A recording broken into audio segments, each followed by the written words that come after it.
Bonjour, mardi 16 mars, cours numéro 16. Alors, nous sommes dans ce parcours où nous essayons de voir l'influence des façons de concevoir le chômage. Alors, dans une première partie, une première série d'exposés sur la pensée économique, le paragraphe 2a, nous avions mis en évidence la notion de chômage néoclassique, chômage classique, on dit aussi pour raccourcir, lié à une insuffisance de rentabilité des entreprises, un excès du salaire réel par rapport à sa valeur qui serait la valeur d'équilibre. Ensuite, nous avions vu dans un grand B une approche dite keynésienne qui mettait davantage l'accent sur une insuffisance de la demande anticipée par les entrepreneurs et qui mettait en œuvre un volume d'emploi insuffisant par rapport aux intentions de la population active. Et donc nous sommes depuis deux séances dans une approche qui essaie de dépasser l'alternative entre ces deux types de chômage, classique et keynésien, qui nous demandait finalement de choisir l'un ou bien l'autre, un ou exclusif, et dont nous avons vu des tentatives de dépassement de cette alternative, avec, il y a deux séances, dans les faits, montrer que le chômage était pluriel. Ensuite, dans la séance dernière, nous avons montré la théorisation d'un chômage qui était en même temps classique et keynésien à travers les apports d'un courant dit de la théorie du déséquilibre qui, à partir des années 60, s'intéressait donc à une application de nouvelles réflexions aux analyses du chômage à travers les travaux en particulier de Benassi et de Malinvaud. Alors, nous avions vu aussi que les marchés ne fonctionnaient pas donc suivant les principes valaraciens à prix flexible du modèle néoclassique, et qu'il y avait des rigidités qui conduisaient à des situations plutôt de déséquilibre général sur l'ensemble des marchés. Et donc c'est des théories qui cherchaient à montrer, qui cherchaient à s'appuyer sur le fait que les prix étaient peu flexibles globalement, et donc tous les raisonnements en termes d'ajustement via des prix flexibles étaient pris en défaut. Et donc nous avions regardé différents régimes de déséquilibre de l'économie, et en particulier nous avions zoomé sur le chômage classique et le chômage keynésien, réinterprété à travers les interactions entre marché des biens et services et marché du travail. Alors ça c'est pour la séance d'aujourd'hui. Nous allons voir à partir de là,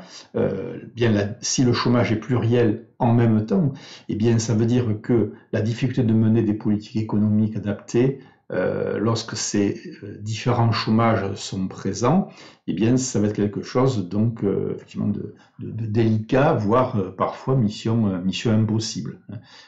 C'est ce qu'on va essayer de montrer dans ce paragraphe. Alors, tout d'abord, on va montrer que,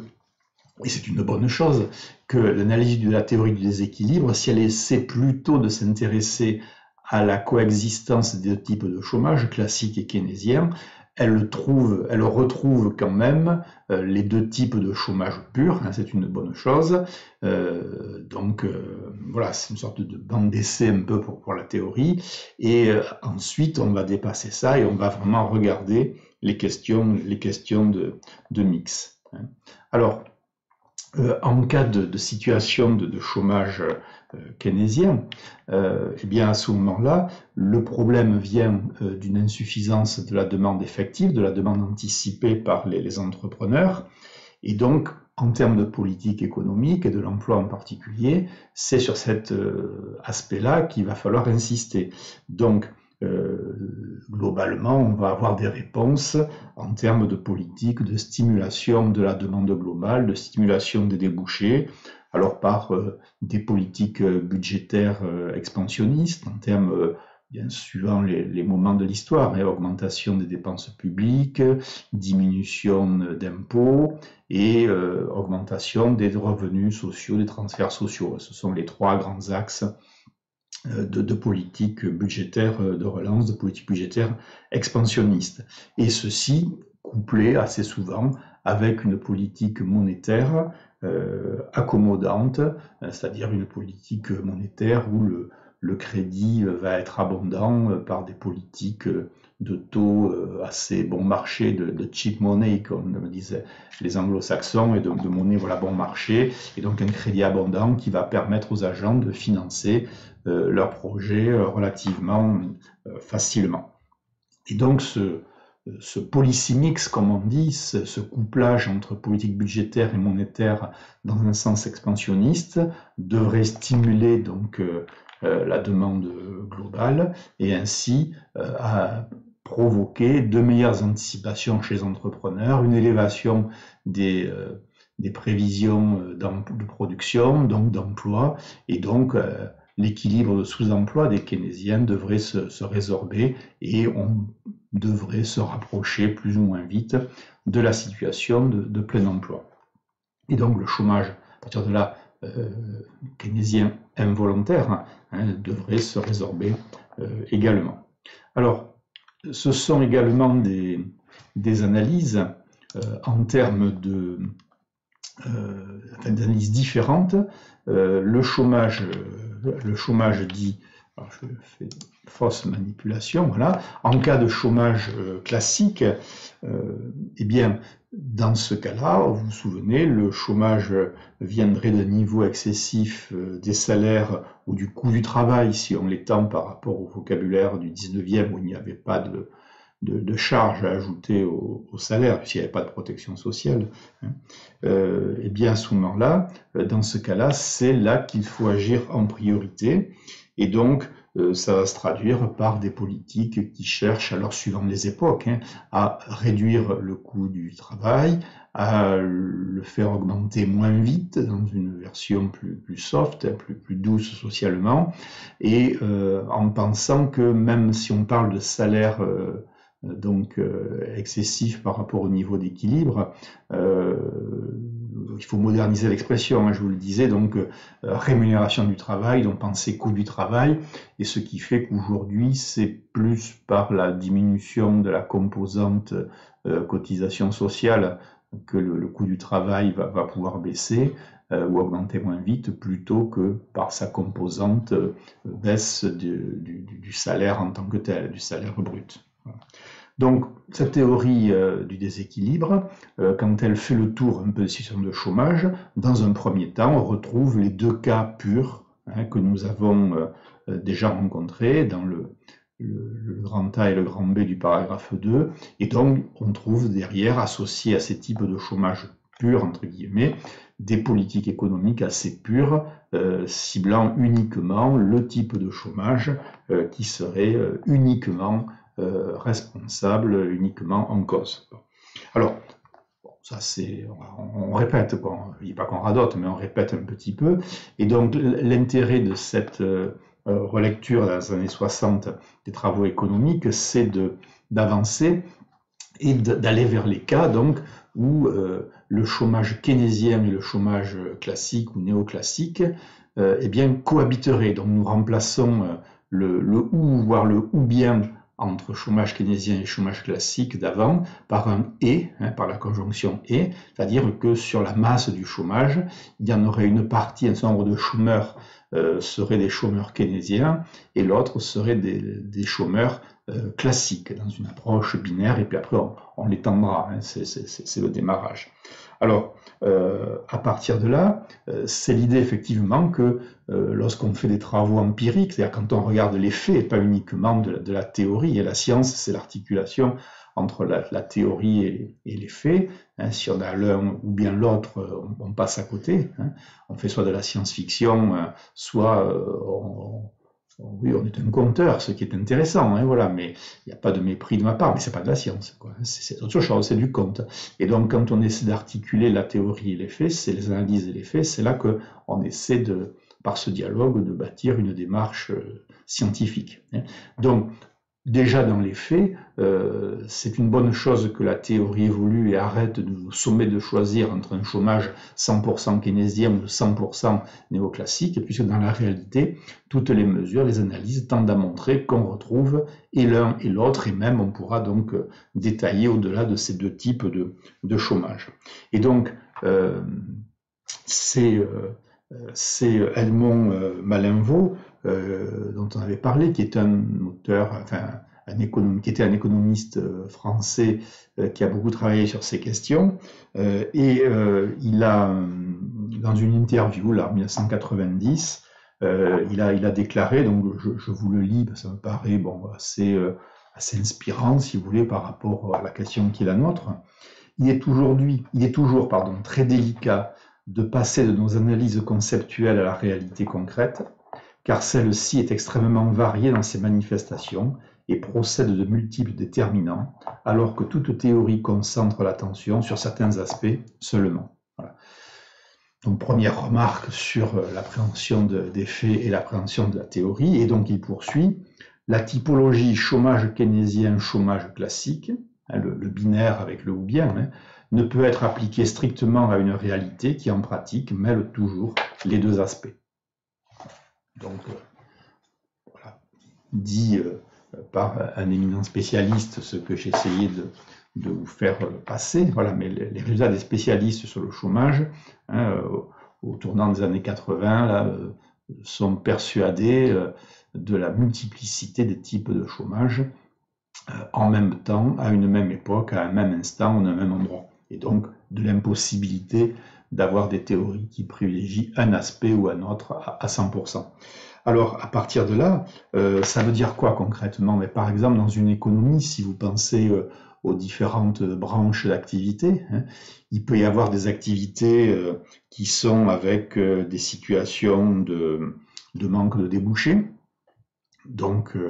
qui pourraient produire plus dans ces activités, on pourrait produire plus dans ces activités alors qu'on ne le fait pas pour cause d'anticipation dégradée, de débouchés qui sont pas suffisants. Donc là, on pourrait dire que ces branches connaissent des situations plutôt de chômage keynésien, essentiellement, mais au même moment dans l'activité économique, vous pouvez avoir des activités qui, au contraire, sont plutôt pas avec un manque de débouchés, mais avec des problèmes de rentabilité, de productivité, de coût du travail, et donc des situations où on aurait plutôt un chômage classique. Donc, ce qui veut dire que globalement, à une même époque, en un même lieu, les deux types de chômage, pour se concentrer que sur ces deux-là, on élargira à la fin de la séance, mais les deux types de chômage peuvent se superposer avec une intensité différente qui est pas toujours facile à mesurer. C'est là, c'est assez facile à faire passer l'idée. Par contre, quand il faut savoir où est le chômage classique, où est le chômage keynésien, et du point de vue macroéconomique, quel est le pourcentage de l'un et de l'autre, c'est là que les choses se compliquent et qu'on sent que les analyses par trop globales sont insuffisantes et cela appelle, comme on avait parlé dans le paragraphe 1, des regards plus microéconomiques qui essaient de faire des diagnostics branche par branche ou fraction de branche par fraction de branche. Et donc là, vous sentez venir la démesure dans la complexité des politiques économiques et de l'emploi en particulier. Alors, c'est pas pour dédouaner tel ou tel gouvernant, mais tous les gens qui, Yaka, Faucon, voyez, en situation face au chômage, je crois que ça incite plutôt à la modestie. Je crois que vous percevez quand même la difficulté de la situation. Alors, si on prend un exemple, à la suite du premier choc pétrolier, là en octobre 73, début 74, un pays comme la France va enregistrer une poussée du chômage et donc il y a eu des travaux, là on a assez de recul pour être à peu près certaine de ce qu'on raconte. Et donc, une partie du chômage était due à l'effet déflationniste du prélèvement pétrolier, c'est-à-dire le renchérissement de la facture pétrolière, qui opérait un prélèvement sur la demande, qui ne se reportait pas ailleurs. Il fallait financer le surcroît du coût des produits pétroliers et des matières premières en général, d'ailleurs. Donc, c'était autant de demandes qui ne s'exprimaient pas sur d'autres branches d'activité. Et donc là, on a vu une partie du chômage français qui était de type keynésien par une insuffisance de débouchés dans certaines branches d'activité. Assez nombreuses quand même, puisque l'impact pétrole et matières premières. On est une économie du pétrole quand même depuis des années, donc c'est quelque chose d'assez réparti. Par contre, vous aviez des branches, et puis progressivement, on est passé le moment du choc pétrolier lui-même, vous aviez des activités qui étaient plutôt en crise de rentabilité, dès avant le choc pétrolier d'ailleurs, dès la moitié des années 60, et donc avec des hausses de coûts, et les hausses des coûts liées au pétrole n'ont rien arrangé, si vous voulez, et donc ces activités plus en problème de rentabilité, de productivité, eh bien là ici le chômage était plus un chômage de type classique, et la crise était moins une crise de demande qu'une crise ayant une facette de crise d'offres. Et d'ailleurs,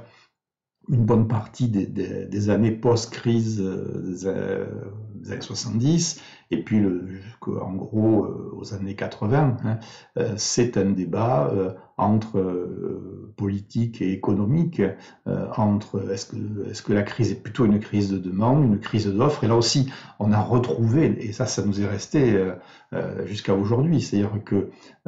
les questions étaient un peu comme on le faisait avec le chômage classique ou bien keynésien. La question était à la base, est-ce que la crise des années 70 était une crise d'offre ou bien une crise de demande? Et ce qui est fascinant, c'est alors qu'on a quand même des gens intelligents, la connaissance progresse en moyenne, et en fait, cette incapacité chez de nombreuses personnes, ne serait-ce qu'envisager, je ne dis pas trouver la solution, ça c'est compliqué, mais envisager, ne serait-ce que concevoir que le problème n'est pas forcément classique ou bien keynésien, vous voyez, 100% crise d'offre ou bien 100% crise de demande, mais que la crise ou que le chômage pourrait être un mélange. Alors, vous voyez d'ailleurs, peut-être qu'ils en abusent, mais comme on ricane par l'emploi par le président du en même temps, mais dans le fond, ça ne nous apporte pas de solution, mais c'est un appel, si vous voulez,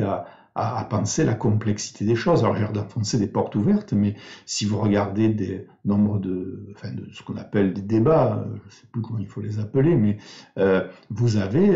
même chez des intelligents, l'incapacité à pouvoir concevoir que le problème n'est pas 100% à 100% dû à une seule cause,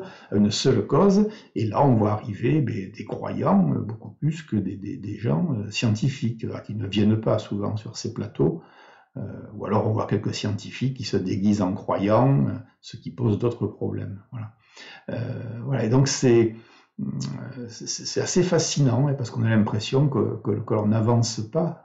et donc au final, si on présente aux gens que des personnes qui nous disent que le problème c'est à 100% celui-ci ou bien à 100% celui-là, ça finit en deux camps, en invective, en clash, et voilà, et à la limite pour les médias c'est très bien, on va monter un plateau, on aura du buzz, on aura de l'audience, voilà, on aura du clash. Bon, les idées, ça progressera pas beaucoup, personne ne changera d'avis, et chaque camp de croyants restera conforté dans sa base première. Vous voyez, donc cette dichotomie entre chômage keynésien et classique, vous la retrouvez sur l'interprétation crise d'offre, crise de demande, avec en général ce qui est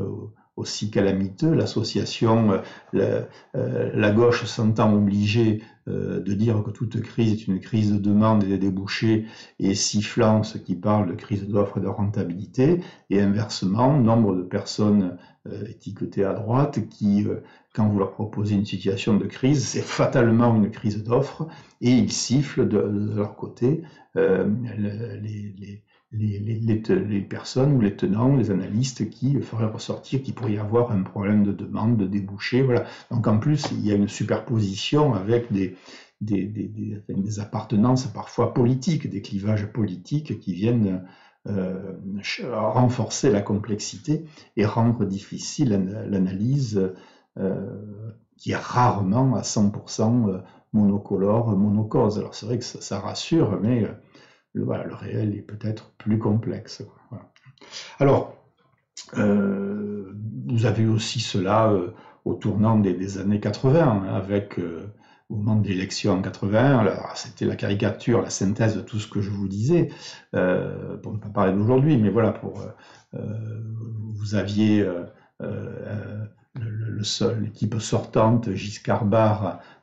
qui faisait entendre une musique avec Raymond Barre d'une crise d'offres, voilà. Et puis, de plus en plus, c'est en 81, la gauche, pour différentes raisons, gagne les élections, et le premier diagnostic, c'est avant tout une crise de demande, avec une relance par la demande complètement à contre-courant, et qui va aller s'échouer avec, vous vous en souvenez, ce qu'on appelait le tournant de la rigueur, hein, en 83, et je ne sais toujours pas d'ailleurs si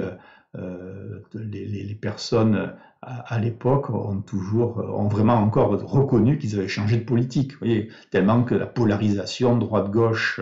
demande-offre était ancrée, et pourtant chez des gens, dans les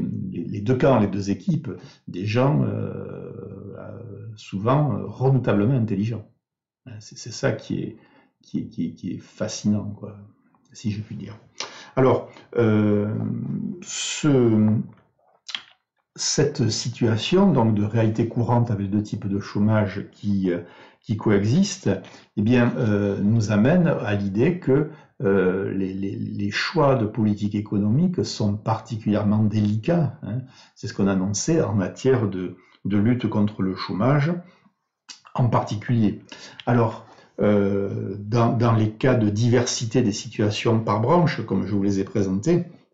vous avez bien compris que les mesures globales sont inadaptées à une seule mesure pour toutes les activités économiques. Si le chômage est multiple dans ses causes, ça va fatalement poser des problèmes. Donc il faut amener des mesures diversifiées, peut-être complexes, suivant les branches. Donc peut-être qu'il faudra des aides au secteur où la rentabilité pose problème. Mais pour d'autres secteurs, ce sera plutôt essayer de stimuler les débouchés et les achats. Et ce ne sont pas le même type de politique économique en général, de l'emploi en particulier. Et donc, si vous tentez de prendre en compte simultanément, dans un effort louable, les deux composantes du chômage,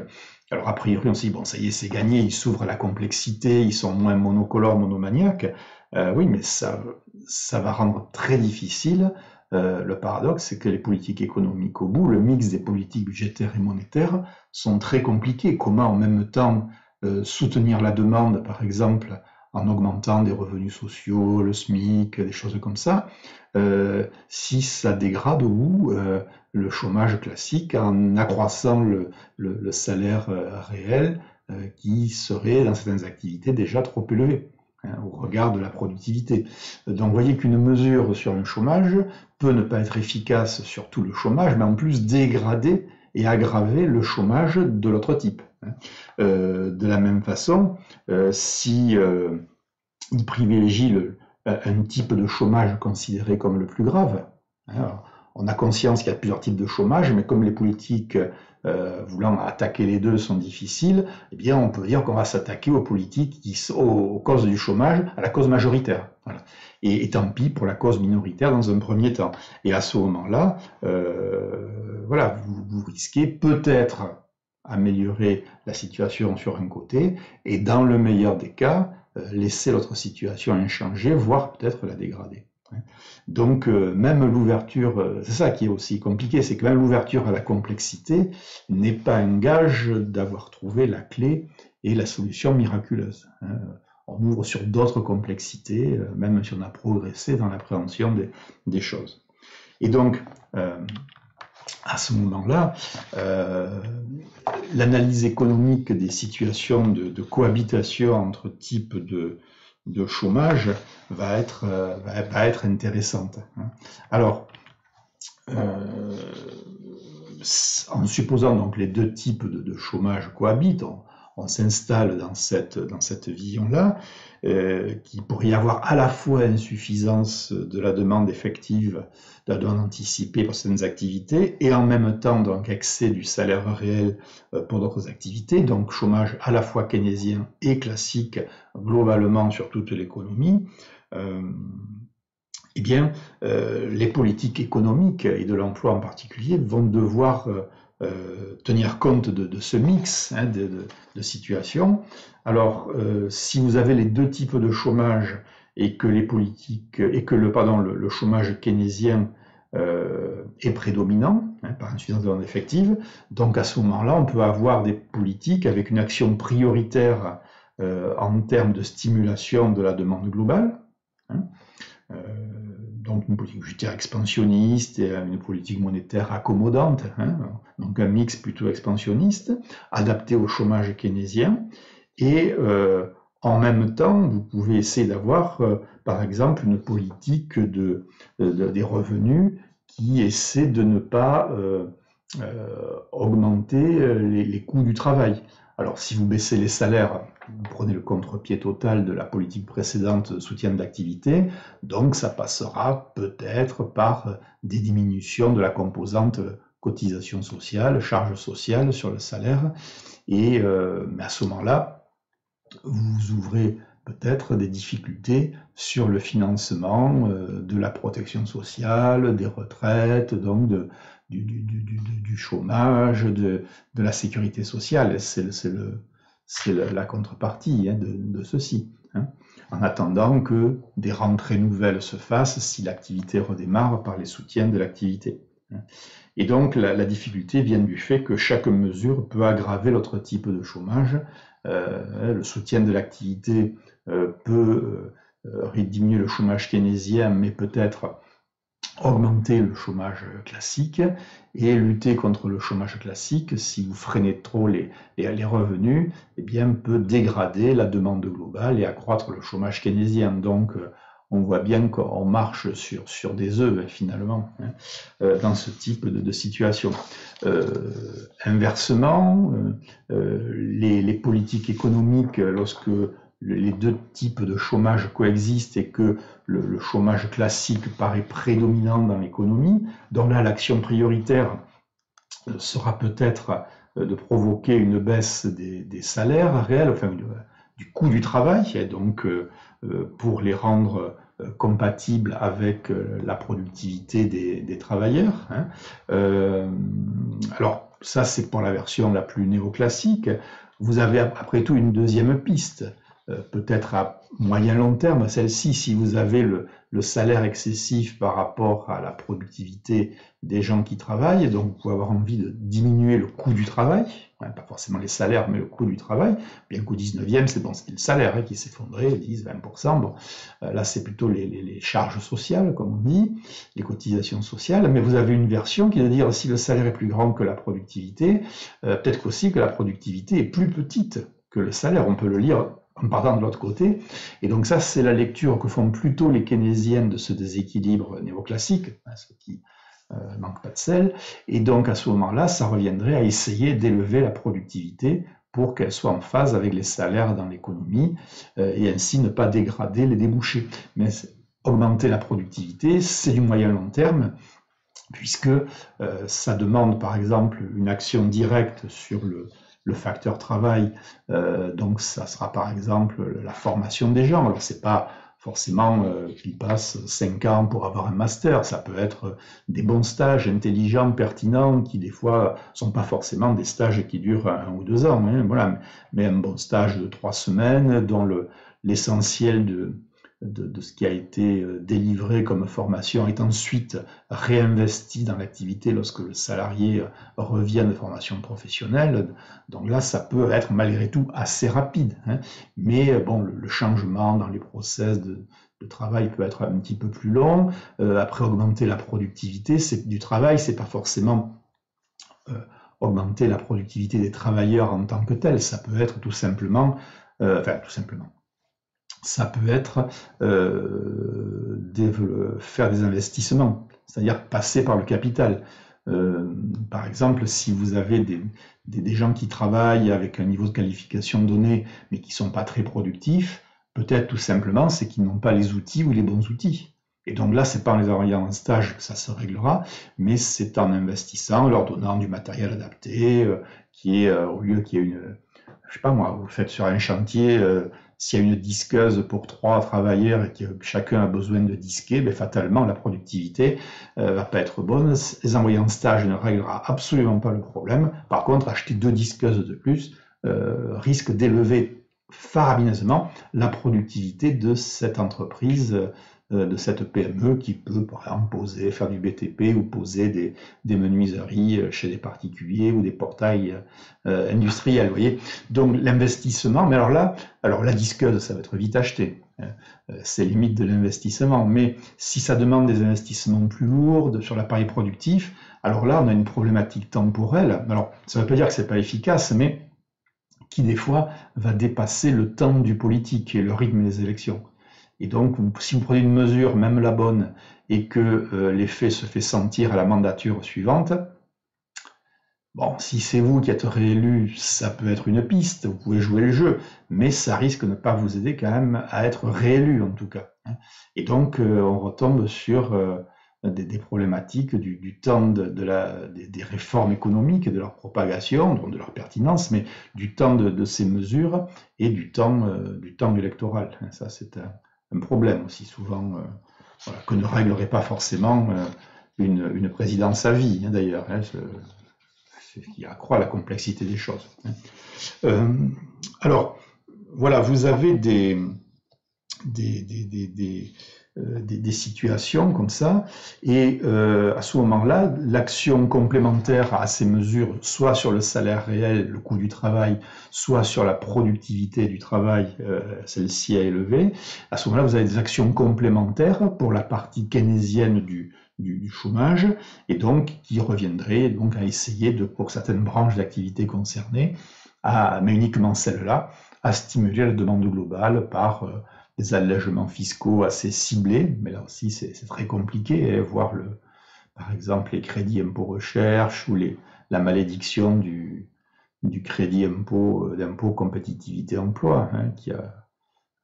pas forcément bénéficié aux activités qui étaient initialement ciblées.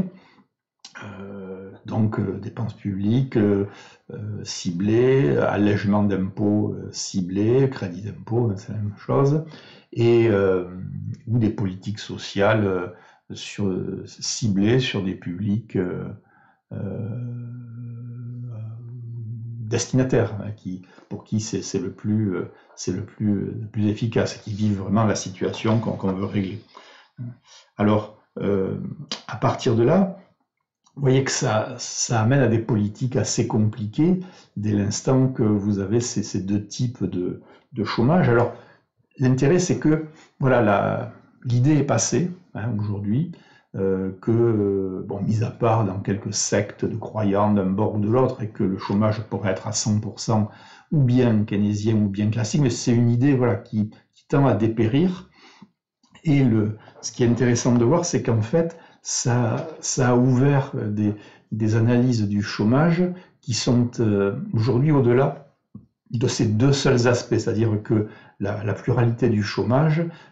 qui a commencé par le passage à la cohabitation des deux, nous amène, vous allez voir, à une typologie beaucoup plus large, mais c'est la même piste, une extension au-delà de 2. Alors, voilà, donc aujourd'hui la présentation et la compréhension du chômage donc a hérité de ces analyses.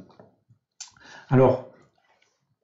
je vais faire un panneau là, je vais vous dérouler un petit plan qui sont en gros les différentes composantes du chômage sur lesquelles aujourd'hui il y a relativement un accord chez les spécialistes en économie du travail, du moins pour décrire le phénomène dans sa diversité.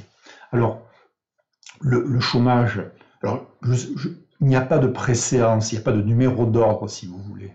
J'ai mis des A, des B pour respecter un peu que ça ressemble à un plan, mais en fait ça aurait été plutôt des tirés, peut-être qu'il aurait fallu faire. Voilà, gardez l'idée qu'il n'y a pas de préséance entre les différents types qui s'affichent.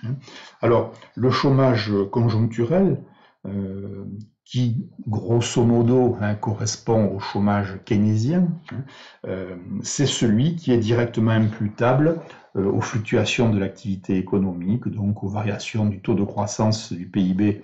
réel sur des périodes assez courtes, au rythme des phases d'expansion et de récession. Et donc c'est un chômage plutôt sur un horizon de court et moyen terme. Alors, il peut y avoir aussi un chômage conjoncturel qui s'enquiste, qui devient structurel, hein, voilà. Mais ça, c'est une autre chose dans la dynamique. Donc, à un instant donné, voilà, sur une période courte, il peut y avoir ce chômage conjoncturel, ce chômage lié à la conjoncture économique. Donc, voilà, un chômage keynésien, hein. Ensuite, on retrouve un chômage structurel. Alors, un chômage structurel qu'on va lui-même décomposer en deux parties. Alors, c'est un chômage qui correspond aux caractéristiques profondes de l'économie, à ses structures, et qui est sur un horizon de moyenne période, à un peu plus long. Et c'est un chômage qui varie assez peu, quel que soit l'état de la conjoncture. Vous voyez, il est relativement insensible à l'état de la conjoncture. Et donc, il n'est pas explicable par l'état des débouchés, plus ou moins dynamiques. Et voilà, alors, dans le vocabulaire, on l'appelle parfois, mais c'est mal, ce sont des expressions qui ont été mal comprises. On l'appelle parfois le chômage d'équilibre ou le chômage naturel. Et ces deux dernières expressions sont parfois mal ressenties parce qu'on a l'impression, et dans la bouche de certains c'est plus qu'une impression, mais on a l'impression, disons, que c'est un chômage avec une sorte de fatalité contre lequel on ne pourrait rien faire, hein. Voilà. Donc, j'ai tendance à privilégier le chômage structurel, mais bon, il faut bien que je vous donne les expressions chômage d'équilibre, chômage naturel, hein, mais voilà, mais c'est un chômage, prenez-les comme du chômage structurel avec la définition qu'on vient en donner. Alors, qu'est-ce qu'on trouve dans ce chômage structurel, là aussi sans préséance, hein, un chômage frictionnel, alors qu'on avait déjà un petit peu rencontré. Donc lui, c'est un chômage qui est compatible avec une situation d'économie dite en plein emploi, hein. Vous aurez des pays, alors ça dépend des structures, des époques, mais je sais pas, quand l'économie américaine est avec 4 ou 5% de chômage, sans sous-emploi, c'est toujours la difficulté vraiment de chômage, et qu'il n'y a pas de sous-emploi, à ce moment-là on dira qu'on est au plein emploi avec 4% de chômeurs et qu'il ne reste qu'un chômage frictionnel, c'est-à-dire un chômage qui est constitué par les personnes recherchant un emploi par une période, et un chômage qui est lié aux opérations de recherche, aux opérations d'entretien qui se déroulent, de choix, enfin un chômage qui est lié au fonctionnement du marché du travail, si vous voulez, lié à une sorte d'incompressibilité du temps d'ajustement sur le marché du travail entre les employeurs et les personnes qui cherchent un emploi, hein. À côté de ce chômage frictionnel, l'autre partie du chômage structurel, alors c'est le chômage structurel au sens étroit. Alors, ce chômage, il était parfois chez les néoclassiques, quand on l'a vu dans le paragraphe 2A, il y a plusieurs séances de ça, c'était un chômage souvent étiqueté volontaire, hein. Et en fait, de nos jours, le vocabulaire tend à se sophistiquer, et ce chômage structurel au sens étroit, au sens strict, tend à se décomposer en deux. Et donc, avec le chômage classique, ici, un chômage classique, c'est-à-dire un chômage constitué des personnes qui ont une productivité qui n'est pas en phase avec les rémunérations dans l'activité. Donc, des gens qu'on considère inemployables au salaire en vigueur. Donc, par exemple, si vous êtes un employeur, vous embauchez quelqu'un, bon, mais le plus bas niveau de rémunération, ça va être le SMIC ou le salaire minimum, quels que soient les pays, plus les charges sociales liées au SMIC, alors qui ont été quand même maintenant depuis près de 40 ans, hein, qui ont quand même été sacrément allégés. D'ailleurs, dans certaines activités, on se demande ce qui peut rester après 40 ans d'allègement, alors qu'on nous en parle sans arrêt. Bon, mais un chômage classique, donc, avec voilà, un coût du travail qui serait, même au SMIC, incompatible avec la faible productivité de certaines personnes, peu qualifiées, pas qualifiées, ayant peu de culture du travail demandé, peut-être des problèmes d'expression, des problèmes sociaux, bon, au-delà du simple enjeu de qualification. Et donc, là aussi, bien, à ce moment-là, vous allez retrouver en termes de préconisation, suivant votre bord, alors même que c'est classique, certains vont avoir tendance à privilégier, comme on disait, eh bien, il faudrait supprimer le salaire minimum, il faudrait baisser le salaire pour certains, pour l'amener au niveau de productivité assez faible, et ainsi ces gens trouveraient un emploi. Et d'autres qui disent mais pas du tout, cela va, le SMIC c'est pas tant un salaire minimum qu'une sorte de contrat social pour pouvoir vivre à peu près décemment, et à ce moment-là c'est pas simplement le prix du travail, donc à ce moment-là il faut peut-être pas toucher au salaire minimum en l'abaissant, ou alors en allégeant les charges sociales, mais pas toucher au salaire direct. Et à ce moment-là, il vaudrait mieux essayer de développer la productivité quand c'est un problème donc de formation ou d'investissement, comme on le disait, ou améliorer plus largement, comme on dit, pour l'employabilité, parce que des fois, vous avez des personnes, le problème, les envoyer en stage ne sert à rien, puis de toute façon, elles ne savent pas lire, ou très mal lire. Et donc, voilà, le stage, suivre sur un PowerPoint, ou ne serait-ce que des gens qui ont du mal à interpréter des consignes, voilà, ils ne savent pas lire les consignes de sécurité. Voilà, donc, parfois, oui, le terme employabilité peut passer pour un terme un petit peu ronflant d'économiste, voilà. Mais dans le fond, il touche, c'est ce qu'on a trouvé pour désigner des situations où l'employabilité, comme on dit, peut venir d'un manque de qualification. Alors on pense aussi à la formation, mais ça peut être parce que les personnes vivent des situations sociales à un instant donné qui font que, bien avant de les envoyer en stage pour améliorer leur formation, il faudrait traiter un certain nombre de problèmes sociaux, je ne sais pas, de logement, de santé parfois, avant de pouvoir aborder leur employabilité sur le versant de la formation. Et donc c'est par exemple, on en reparlera en termes de politique de l'emploi, des solutions avec les entreprises intermédiaires, les entreprises d'insertion, où on a autant un employeur qu'un éducateur, vous voyez, à la limite, pour caricaturer un peu, et donc où l'employabilité est beaucoup plus que un débat sur la formation, qui peut être pour certains uniquement le seul niveau d'analyse, mais pour une partie de la population, des gens qui viennent de situations de chômage de très longue durée, voire qui étaient en situation d'être sans domicile, vous voyez, à la rue, voilà, les envoyer en formation n'est pas la première chose à régler. C'est important, mais il y a d'autres soucis à régler peut-être avant, et c'est pas à l'employeur, me semble-t-il, de les régler. Voilà. Donc l'employabilité n'est peut-être pas qu'un terme un peu hypocrite pour noyer le poisson, si je puis dire, mais peut correspondre, si on lui donne un peu de contenu, à une vraie réalité. À condition que ce ne soit pas uniquement une façon d'esquiver les situations sociales, voilà, bien sûr. Alors, à côté de ce chômage classique, donc au sens très très strict, sur l'adéquation productivité-salaire, sans supposer qui est en cause, par quel faut-il passer, également, dans ce chômage structurel, le chômage dit volontaire. Alors vous voyez qu'on dissocie du chômage classique, on sort vraiment du débat qui était volontaire-involontaire, puisque normalement le chômage classique était volontaire chez les néoclassiques des années 30, alors qu'aujourd'hui on tend à différencier les deux pour la bonne compréhension sous l'impact des études de terrain, si vous voulez, des études factuelles sur le chômage. Et donc le chômage volontaire, lui, c'est pas tellement les personnes qui ont une faible productivité par rapport aux rémunérations, mais sont plutôt des personnes qui, plus spécifiquement, trouvent plus avantageux pour elles de rester au chômage plutôt que de prendre un emploi, compte tenu du système de redistribution dans le pays. Donc le système des prélèvements obligatoires, des prestations sociales, voilà. Et donc un arbitrage en gros entre travail et non-travail que l'on peut retrouver, mais voilà, au regard du système socio-fiscal. Ici, alors c'est pas forcément travailler ou bien être au chômage, mais ça peut être un arbitrage qui amène à des situations de chômage, au sens où on travaille, mais pas autant que l'on pourrait, parce que pour l'autre partie, eh bien, on va compter sur d'autres sources de revenus.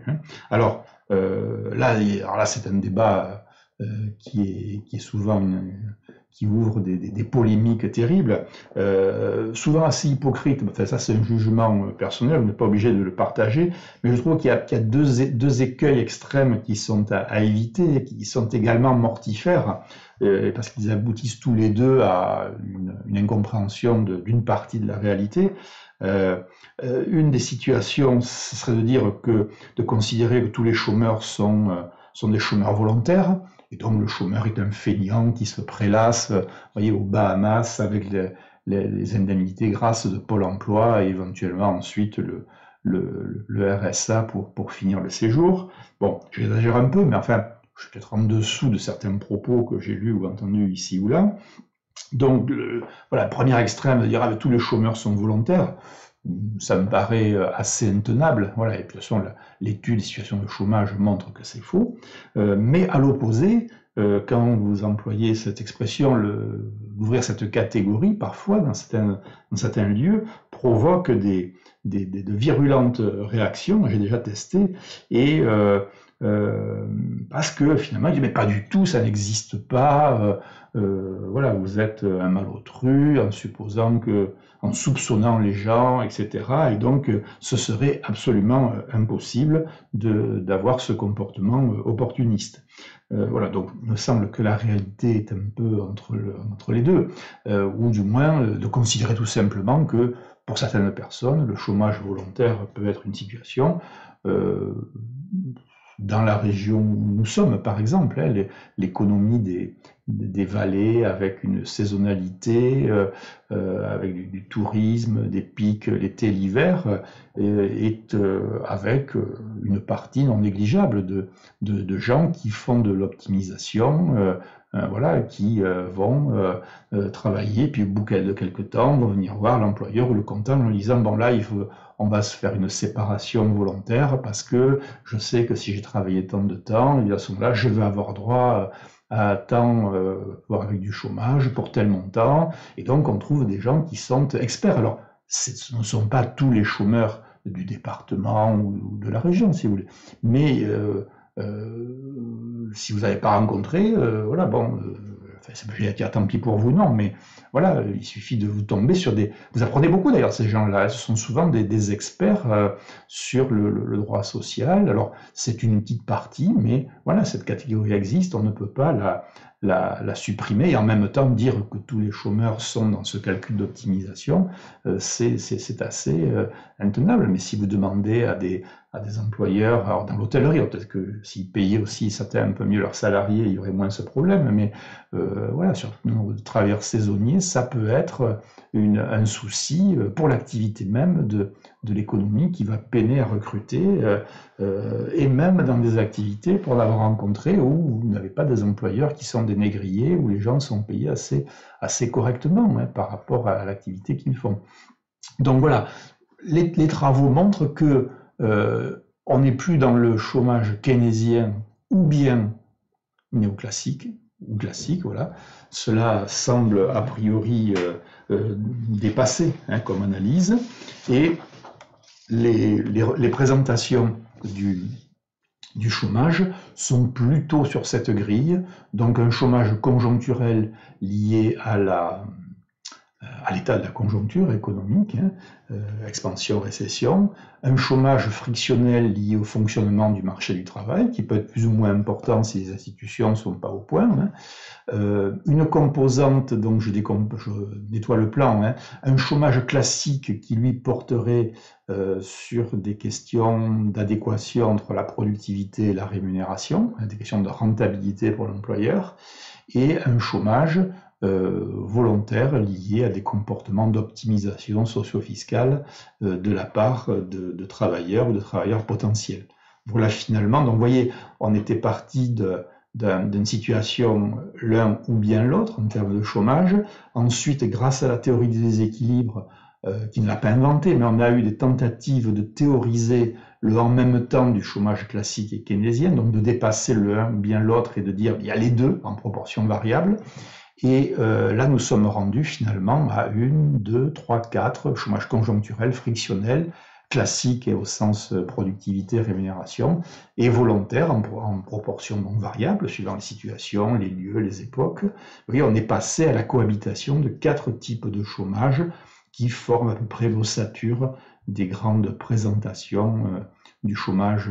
aujourd'hui. Voilà, c'est à peu près là que nous en sommes. Donc, vous voyez que les réflexions, c'était un peu la question qui avait prévalu déjà l'an dernier à la demande de cette thématique. Alors peut-être pas le chômage, mais réfléchir à comment les analyses économiques, les théories, hein, voilà, arrivent à rendre compte ou pas, influencent les situations concrètes. Et bien, vous voyez que le dialogue entre la théorie et les travaux un peu plus de terrain arrive à peu près à ce consensus aujourd'hui. Il y a quand même des débats encore qui sont importants, mais c'est normal. Mais voilà, on voit comment peuvent évoluer les idées. Et alors, bien sûr, ça va nous occuper sur les séances qui vont suivre. C'est-à-dire que si déjà mener une politique avec 2 types de chômage était compliqué, et comment agir sur un chômage pouvait peut-être améliorer la situation de ce type de chômage, mais dégrader l'autre type de chômage, vous imaginez, maintenant que nous sommes arrivés à une typologie en 4, conjoncturelle, frictionnelle, classique au sens adéquation, productivité, rémunération, et volontaire, comment vous avez donc la difficulté, comment évaluer ces différentes couches de chômage, comment mener des politiques adaptées pour chaque couche de chômage, et la difficulté de saisir, de faire attention aux effets pervers, aux interactions qu'il peut y avoir entre les types de chômage, et comment la politique, mettons sur le chômage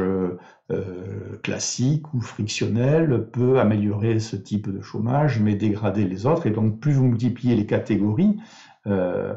plus le risque, c'est en même temps de multiplier les interactions, hein, et rendre encore plus compliquées les politiques de l'emploi, voire arriver à avoir des politiques qui sont extrêmement difficiles à mener, et où un esprit humain a du mal à saisir toutes les interactions, tous les effets d'une mesure sur les différents types de chômage, et les effets pervers, les effets en retour. Et donc c'est à la fois, vous voyez, la connaissance semble progresser, si je puis dire, par rapport à la situation d'il y a quelques séances où le chômage était ou bien classique ou bien keynésien. Donc on semble avoir progressé dans la compréhension globale du problème, mais là, il ne faut pas s'emballer trop vite, puisque ça ne rend que plus difficile la mise en œuvre des politiques de l'emploi. Et pourtant, il ne faut pas revenir à la vision monocolore du chômage. Il faut, voilà, il faut continuer à essayer de sophistiquer les politiques, et ça passe peut-être aujourd'hui par l'idée qu'il faudrait peut-être plus évaluer les mesures que l'on prend, hein, la tendance étant à prendre une mesure, à ne pas trop l'évaluer, et souvent à se glorifier du nombre de stagiaires, du nombre de gens qui rentrent dans le dispositif,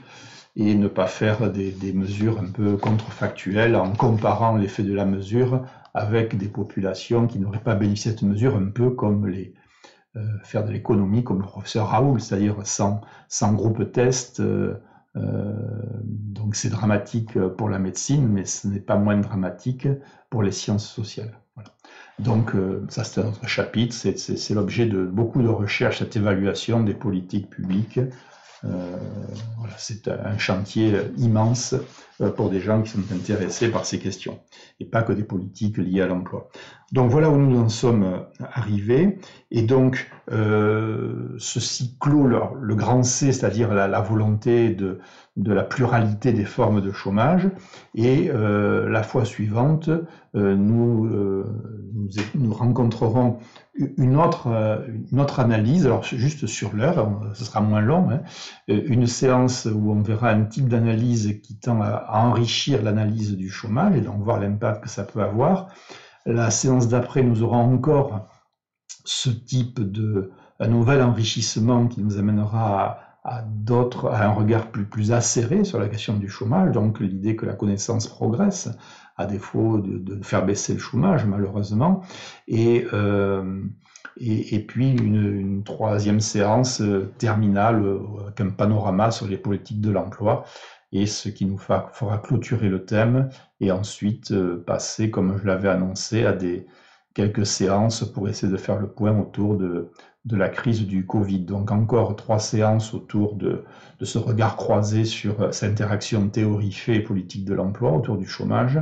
et ensuite 5 séances, si j'ai bien compté, autour de la crise Covid, alors peut-être pas les causes, mais en tout cas manifestations et conséquences. Voilà, ça changera un petit peu. Bien, allez, à mardi prochain, et d'ici là, donc portez-vous bien. Au revoir.